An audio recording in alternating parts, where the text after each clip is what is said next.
Hi student, कैसे हैं आप लोग। मैं सुबोध कुमार मिश्रा।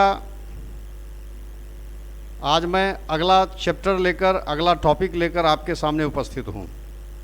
जैसा कि मैं शुरू के क्लास में ही बताया था कि जीएस में ज्योग्राफी का दो सेक्शन है, दो खंड है। पहला विश्व भूगोल वर्ल्ड ज्योग्राफी, दूसरा भारत का भूगोल ज्योग्राफी ऑफ इंडिया। इसमें हम लोगों ने ऐसा कमिटमेंट किया था कि दोनों को हम लोग मिलाकर पढ़ेंगे। जैसे एक को पढ़ते पढ़ते मोनोटोनी हो जाता है, इसलिए हम लोग विश्व भूगोल और भारत का भूगोल दोनों को पढ़ेंगे। जैसे एक चैप्टर उसका, एक चैप्टर इसका। तो इससे क्या होगा कि आपके अंदर रुचि बनी रहेगी, आपकी जिज्ञासा बढ़ेगी और फिर पढ़ने में मन लगेगा। और जब ये सब चीज़ होगा तो आप अच्छा करेंगे। समझ में तो आएगा ही, नहीं आने का कोई प्रश्न नहीं है। तो पिछले क्लास में हम लोग विश्व भूगोल में भूकंप पढ़े थे। अब मैं भारत में आ रहा हूँ, भारत के भूगोल में, और यहाँ चैप्टर है भारत की मिट्टी, सॉइल ऑफ इंडिया। ये चैप्टर है भारत की मिट्टी।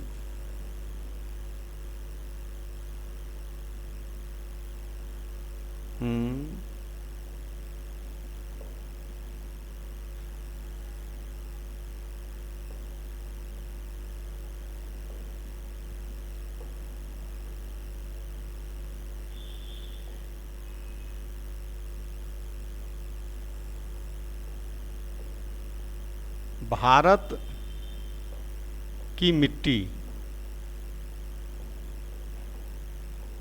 मिट्टी को मृदा भी कहा जाता है, मृदा। अंग्रेजी में कहेंगे सॉइल ऑफ इंडिया। ये हम लोग का चैप्टर है, अगला चैप्टर है। अब देखिए, इससे सवाल अक्सर पूछे जाते हैं। आप परीक्षा देंगे, प्रीवियस क्वेश्चन को बनाएंगे, सेट बनाएंगे, तो इसमें आपको निश्चित रूप से क्वेश्चन मिलेगा। अब देखिए, यहाँ पर हम लोग भारत की मिट्टी की चर्चा करेंगे। सबसे पहले हम लोग ये जानेंगे, जैसे मैं आप लोगों को हर क्लास में ये बताता हूँ कि आप किसी भी चैप्टर को पढ़ते हैं तो उस चैप्टर के नेचर को समझिए, उसके प्रकृति को समझिए, उसमें आपको क्या क्या जानना है, क्या ज़रूरी है। अगर आप इस चीज़ को पहले समझ लेंगे तो उसमें न केवल आपकी रुचि बनी रहेगी, बल्कि आप उसमें अच्छा कर पाएंगे। और उससे संबंधित अगर प्रश्न पूछे जाते हैं, उससे जुड़े हुए प्रश्न आएंगे तो आप उसको आसानी पूर्वक हल कर लेंगे। जैसे यहाँ पर हम लोग मिट्टी पढ़ने जा रहे हैं, तो सबसे पहले पढ़ेंगे कि मिट्टी क्या है। मिट्टी क्या है, इसकी परिभाषा होगी। इसके महत्व पर भी चर्चा होगी कि मिट्टी का महत्व हमारे जीवन में किस प्रकार से है। उसके बाद फिर हम लोग मिट्टी के निर्माण को समझेंगे, जिसको कहा जाता है अंग्रेजी में सॉइल जेनेसिस। इसमें मिट्टी क्या है, इसका परिचय, इसके महत्व को भी बताया जाएगा, परिभाषा को बताया जाएगा। इसका दूसरा जो एस्पेक्ट होगा वो होगा मिट्टी की उत्पत्ति या मिट्टी का निर्माण। सॉइल फॉर्मेशन कह सकते हैं या सॉइल जेनेसिस भी कह सकते हैं। मृदा की उत्पत्ति या मृदा का निर्माण। और तीसरा होगा मिट्टी का वर्गीकरण, क्लासिफिकेशन ऑफ सॉइल। जैसे चूँकि मिट्टी निर्माण के कारक अलग अलग होते हैं अलग अलग क्षेत्रों में, प्रदेश में, तो निश्चित रूप से अलग अलग प्रकार की मिट्टियाँ होती हैं, सॉइल होते हैं। तो मिट्टी के वर्गीकरण को समझेंगे और वर्गीकरण के बाद फिर हम लोग भारत की मिट्टी पर आ जाएंगे।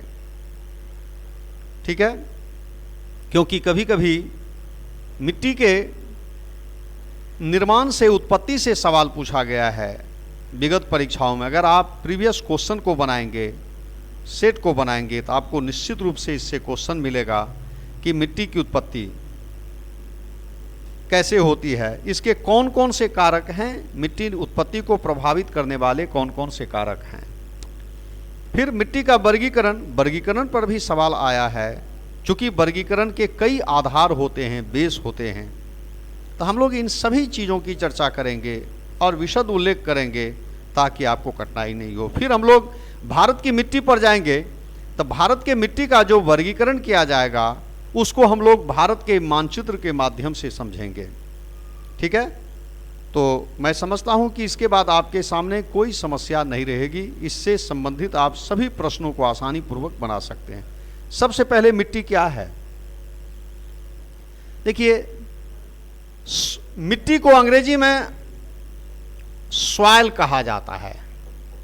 यह सॉइल शब्द अंग्रेजी शब्द है और मिट्टी का अध्ययन विज्ञान के जिस शाखा में किया जाता है उसको पेडोलॉजी कहते हैं।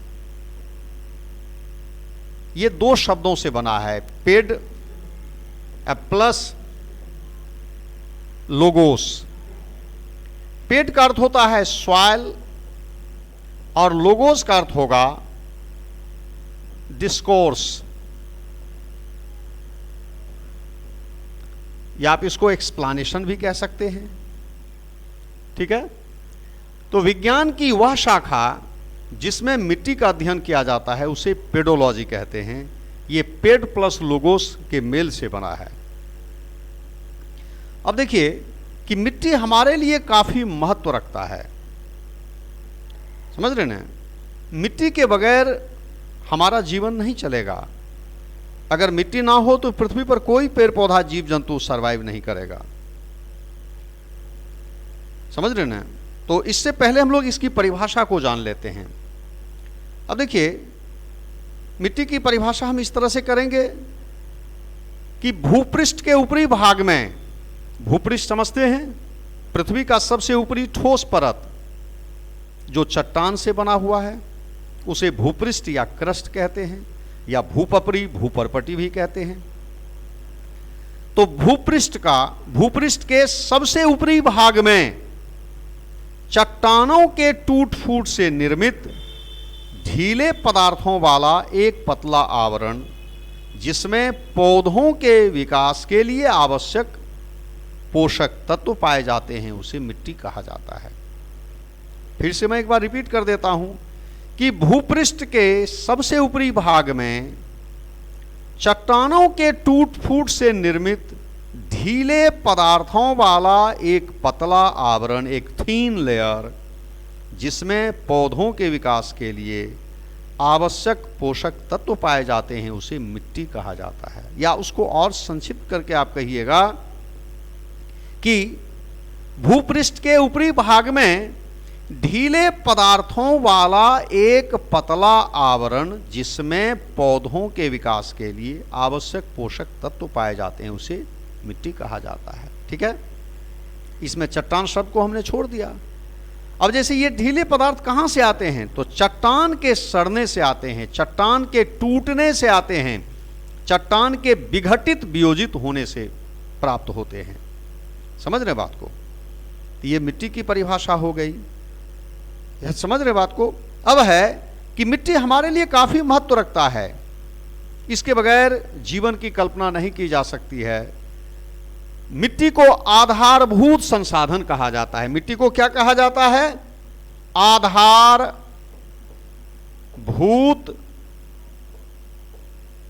संसाधन। अंग्रेजी में कहेंगे इसको बेसिक रिसोर्स, अंग्रेजी में इसको कहेंगे बेसिक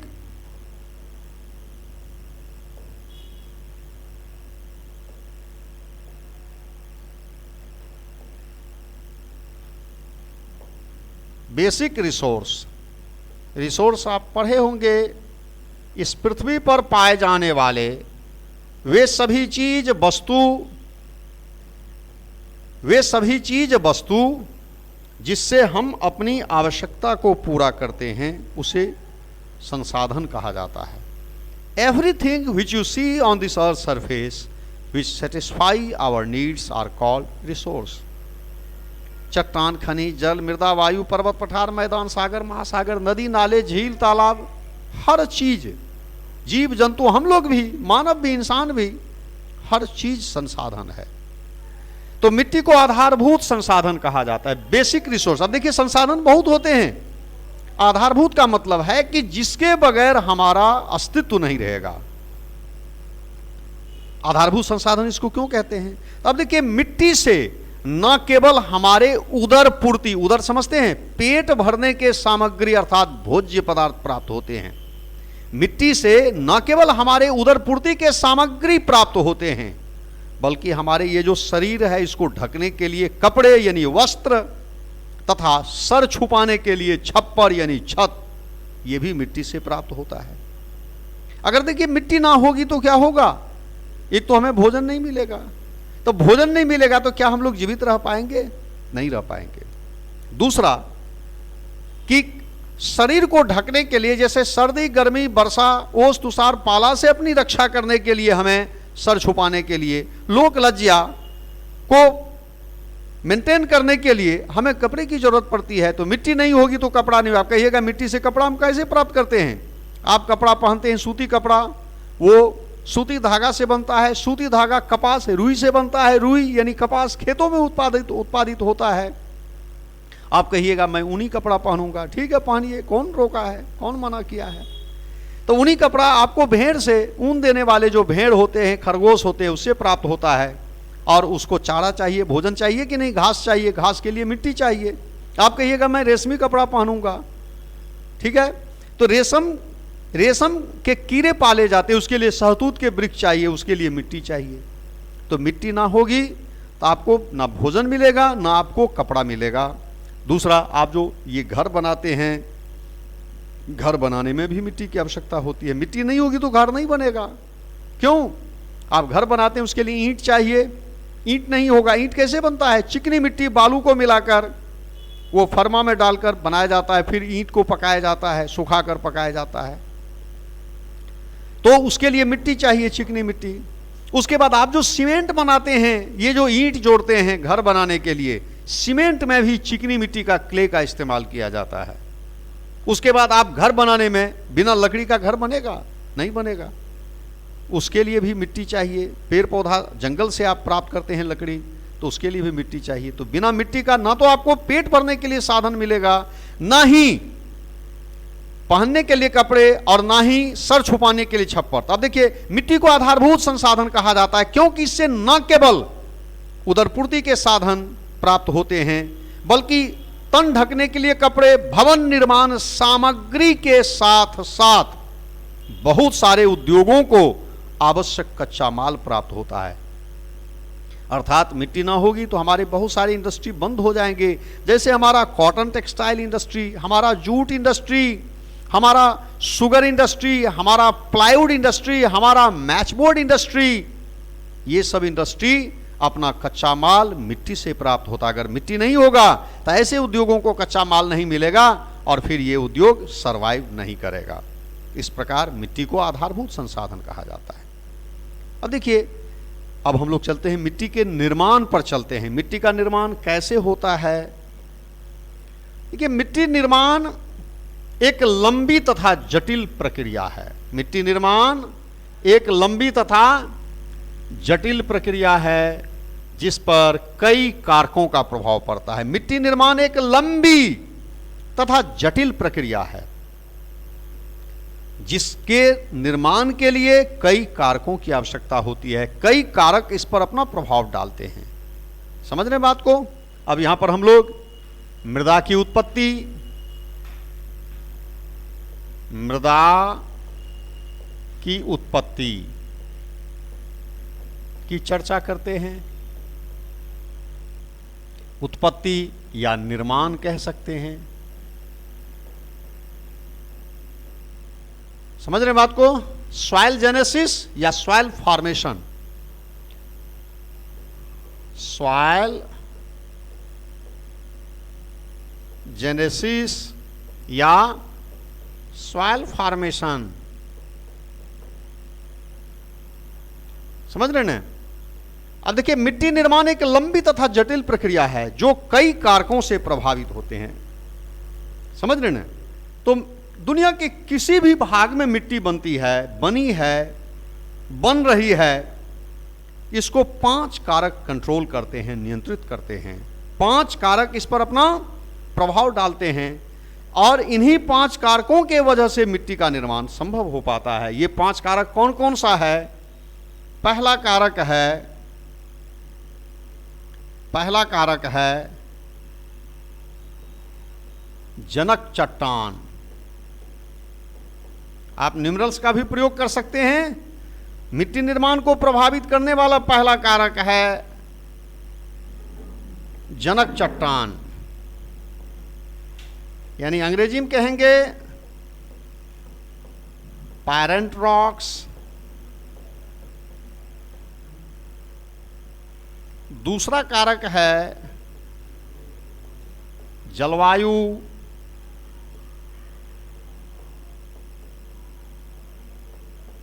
क्लाइमेट। तीसरा कारक है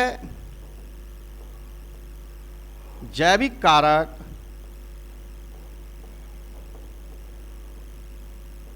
इसको अंग्रेजी में कहेंगे ऑर्गेनिक फैक्टर्स।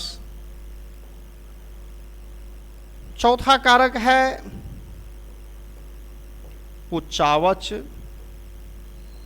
या ढाल, इसको अंग्रेजी में कहेंगे रिलीफ।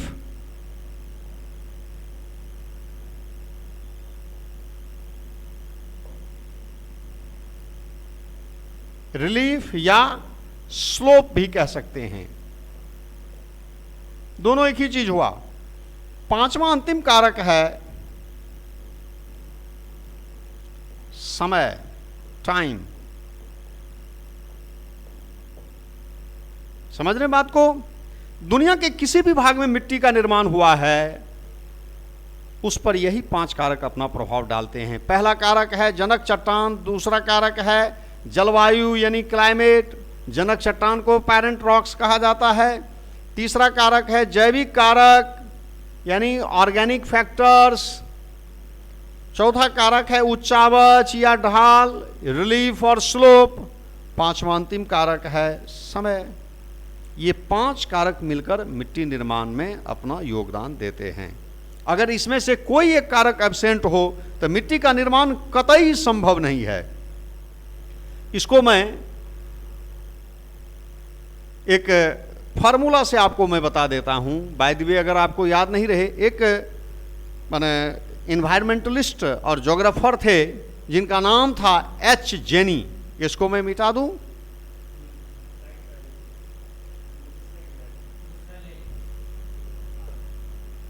समझ रहे ना? एच जेनी साहब थे एक, एच जेनी।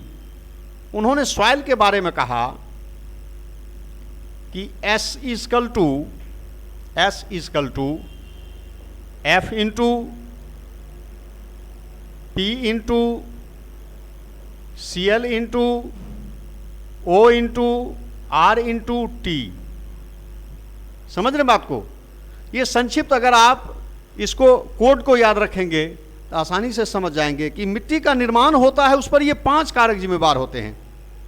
यहां पर S stand for soil is, small f for function of, P for parent rocks, CL for climate, O for organic factors,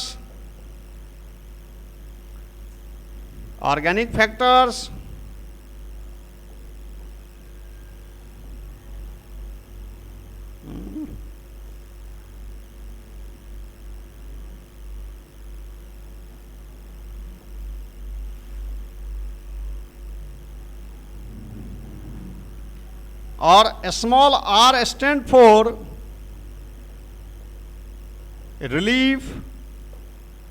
relief और स्लोप,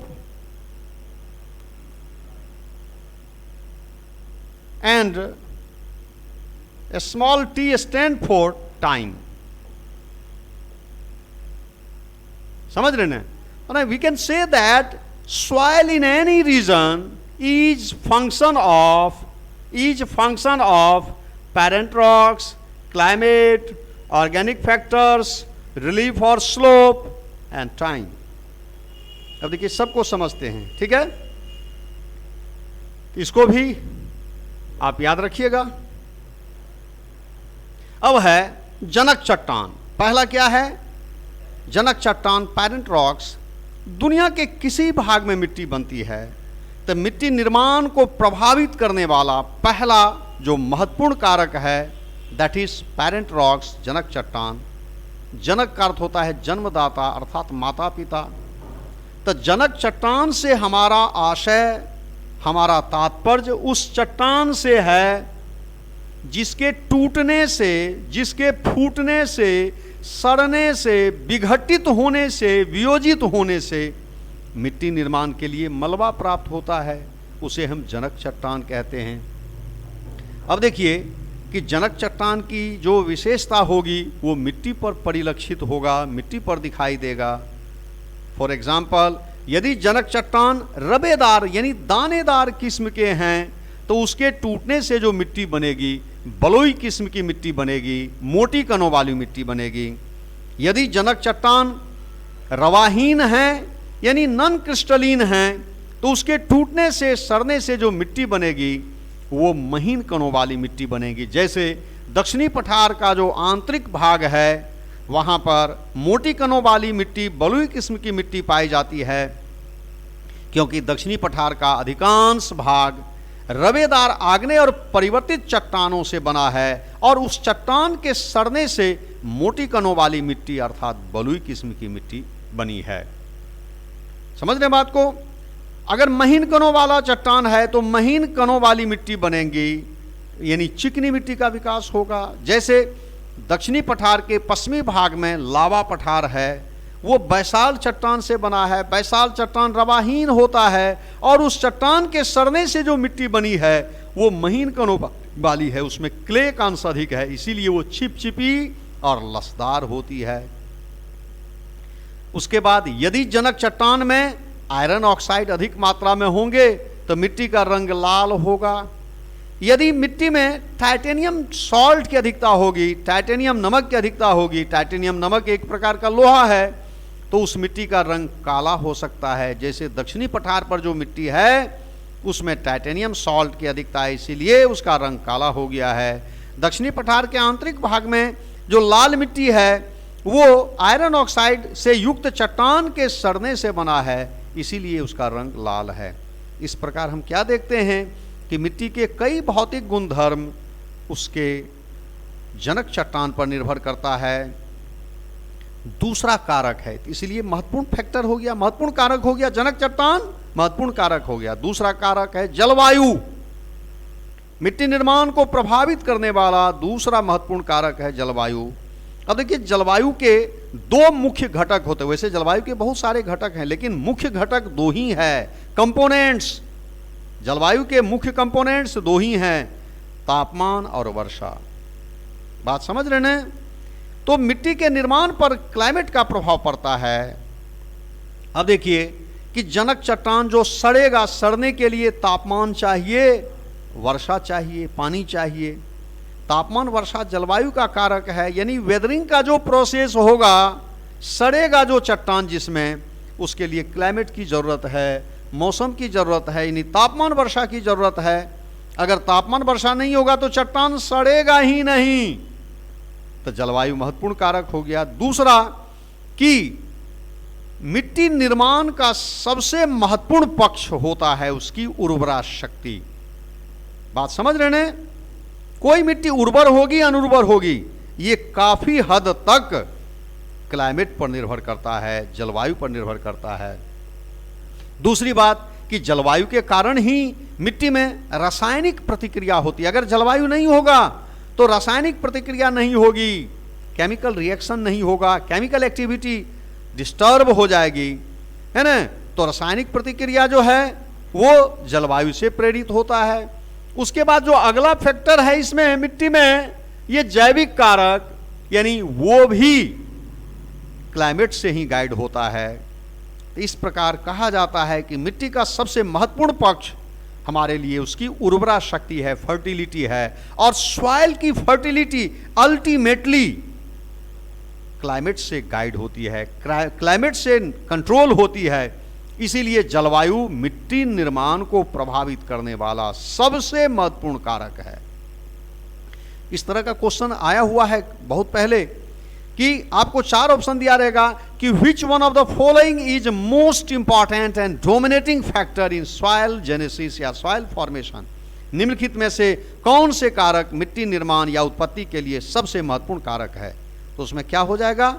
जनक चट्टान नहीं होगा, जलवायु हो जाएगा। क्यों?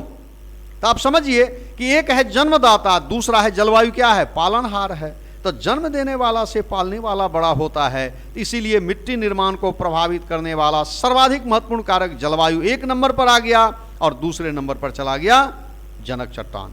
मिट्टी निर्माण को प्रभावित करने वाला तीसरा कारक है जैविक कारक, है ना?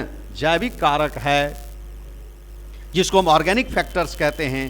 कालांतर में मिट्टी में जीव जंतु का विकास होता है, जीवाणु क्रिया होती है, पेड़ पौधे का विकास होता है। ये जीव जंतु, पेड़ पौधा, घास सब सड़ गल कर मिट्टी में मिल जाता है। यानी जीव जंतु, पेड़ पौधा का सड़ा गला अंश ह्यूमस कहलाता है। आप एक टर्म सुने होंगे ह्यूमस। ह्यूमस क्या है? Decade parts of plants and animals. पौधों, वनस्पतियों, जीवों के सड़े गले अंश को ह्यूमस कहा जाता है। यदि किसी मिट्टी में ह्यूमस प्रचुर मात्रा में हो तो वो उर्वर होगी, है ना?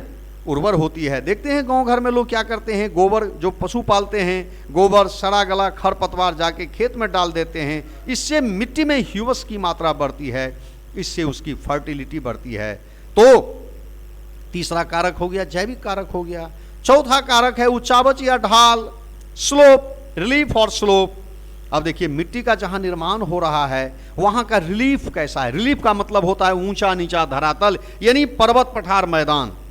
तो मिट्टी का जहां निर्माण हो रहा है वहां का ऊंचावच कैसा है? भूमि समतल है या उबड़ खाबड़ है? अगर उबड़ खाबड़ है, ढलवा है, तो फिर एंगल ऑफ स्लोप क्या है? ढाल की क्या स्थिति है? आप इमेजिन कीजिए, यदि ढलवा भूमि है, ढाल तीव्र है, तो क्लाइमेट के द्वारा, वेदरिंग प्रोसेस के द्वारा जनक चट्टान सड़ेगा, महीन कण का निर्माण होगा लंबे समय के पश्चात, और फिर एक वर्षा होगी तो सारा महीन कण जल के साथ घुल मिलकर वो वहां से बहकर निचले भागों में चली जाएगी, और फिर वहां पर कठोर पदार्थ बचे रह जाएंगे। तो फिर वहां पर लंबे समय के बाद सड़ेगा चट्टान, फिर वर्षा के द्वारा बहा लिया जाएगा। इस प्रकार ऐसे स्थानों पर कभी भी मिट्टी का निर्माण नहीं हो पाता है। आपने एक सुना होगा कि मेघालय, जहां दुनिया का सबसे ज्यादा वर्षा का माना क्षेत्र है ना, वहां पर जंगल नहीं है। क्यों? तो वर्षा के कारण, ढलवा भूमि है, वर्षा के कारण वहां का टॉप सॉइल, ऊपरी परत जो मृदा की होती है वो हट गई है, कट गई है। तो वनस्पति का विकास कहां से होगा? समझ रहे बात को?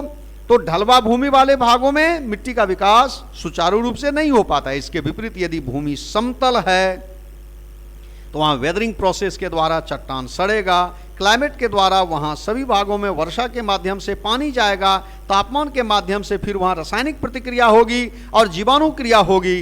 यानी उन सभी भागों में मिट्टी का निर्माण सुचारू रूप से चलेगा और वहां पर अच्छी मिट्टी का विकास होगा, उपजाऊ मिट्टी का विकास होगा। इसीलिए आप पढ़े होंगे कि दुनिया में उपजाऊ मिट्टी कहाँ? पर्वतीय पठारी भागों में नहीं पाई जाती है। उपजाऊ मिट्टी मैदानी भागों में पाई जाती है, समतल भूमि वाले भागों में पाई जाती है। मिट्टी निर्माण को प्रभावित करने वाला पांचवा अंतिम कारक है समय, टाइम। अब देखिए समय भी महत्वपूर्ण है, समय को हम इग्नोर नहीं कर सकते हैं। ऊपर जो आपने पढ़ा है ये जनक चट्टान, जलवायु, जैविक कारक, उच्चावच, ये चारों कारक, यानी ये जो 4 कारक है मिट्टी निर्माण का, ये जब लंबे समय तक एक साथ सक्रिय रहता है, कार्य करता है, तो वहां पर उपजाऊ मिट्टी का विकास होता है। अन्यथा मिट्टी निर्माण बीच में ही बाधित हो जाएगी और उस मिट्टी का अहमियत नहीं होगा। इस प्रकार मिट्टी निर्माण को प्रभावित करने वाले कारकों में समय का भी, टाइम का भी इंपॉर्टेंस होता है। ठीक है, टाइम का भी इंपॉर्टेंस होता है। अब हम लोग चलते हैं, अगला है मिट्टी का वर्गीकरण। मिट्टी का वर्गीकरण, क्लासिफिकेशन ऑफ सॉइल। समझ रहे बात को? इसको हम लोग अगले वीडियो में समझते हैं, जानते हैं। ठीक है, तब तक के लिए जय हिंद, जय भारत।